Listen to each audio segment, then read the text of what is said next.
Hi friends, எல்லோரும் எப்படி இருக்கீங்க? நல்லா இருக்கீங்களா? மாடி தோட்டத்தில் மஞ்சள் பாருங்கள் எவ்வளோ அழகாக சூப்பராக ஜம்முன்னு வந்திருக்குங்க. அதுக்கப்புறம் அவரி செடிகளில் நிறைய காய்கள் இருந்தது, விதைக்காக விட்டுருக்கோம். மழை பெய்யறனால விதைகள் சேகரிக்கிறது கொஞ்சம் கஷ்டமாக தாங்க இருக்குது. வெயில் அடிக்கிறப்போ நல்லா காய வச்சு எடுத்து வைக்கணுங்க.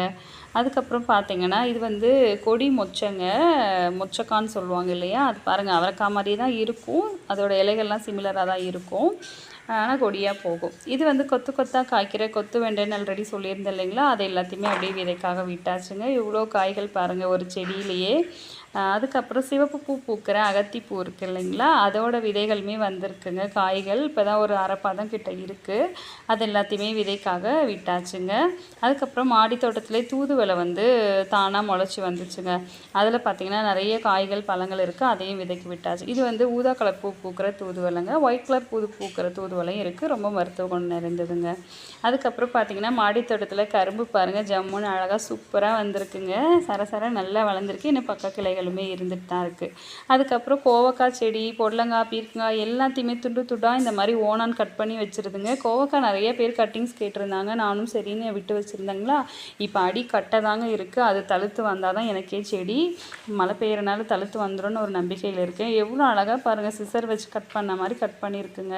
முடியலங்க அதோட தொல்லை. அதுக்கப்புறம் வெண்டைக்காய்லாம் கொஞ்சம் விட்டுருக்கோம். இது பார்த்திங்கன்னா மணத்தக்காளிலே ஆரஞ்சு கலர் பழம் வரும் இல்லைங்களா? அந்த மணத்தக்காளி, அந்த கருப்பு பழம் வர மணத்தக்காளி இதுவும் இல்லை, ஒரே மாதிரி தான் இலைகள் இருக்கும், கலர் மட்டும் பழம் வித்தியாசப்படுங்க.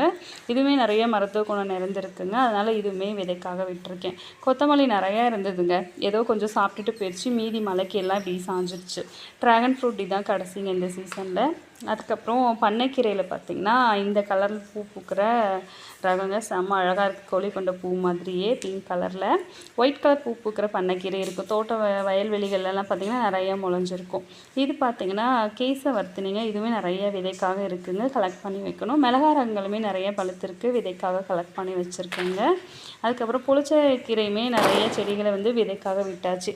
தொடர்ந்து மழை பெஞ்சிட்டே இருக்கனா விதைகள் கொஞ்சம் வேஸ்ட் ஆகுதுங்க. அப்படியே ஊறி எல்லாம் கீழே விழுந்துருது. கலெக்ட் பண்ணால் ஃபங்கஸ் ஆகுது. என்ன பண்ணுறதுன்னு தெரியல, கொஞ்சம் கஷ்டப்பட்டு சேகரிக்கணும். இது வந்து கஸ்தூரி வெண்டைங்க. இது வந்து சுனை வெண்டைங்க. அப்படி சுனையாக இருக்கும், நல்லா துணி வச்சு தொடச்சிட்டு தான் கட் பண்ணி சமைக்க முடியும். இதுலேயும் ஒரு 3 காய் விதைக்காக விட்டாச்சுங்க.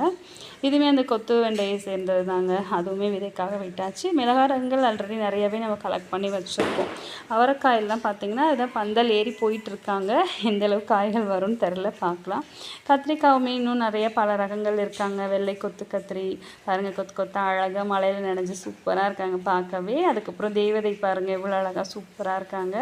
இது வந்து ஊதா சிறகவரைங்க இலை பாருங்கள், பூ ஊதா கலரில் தான் இருக்குது, இப்போயே வந்திருக்கு, எப்படின்னு தெரில. இது வந்து சிவப்பு காராமணிங்க, கொய்யா வச்சுருக்கு.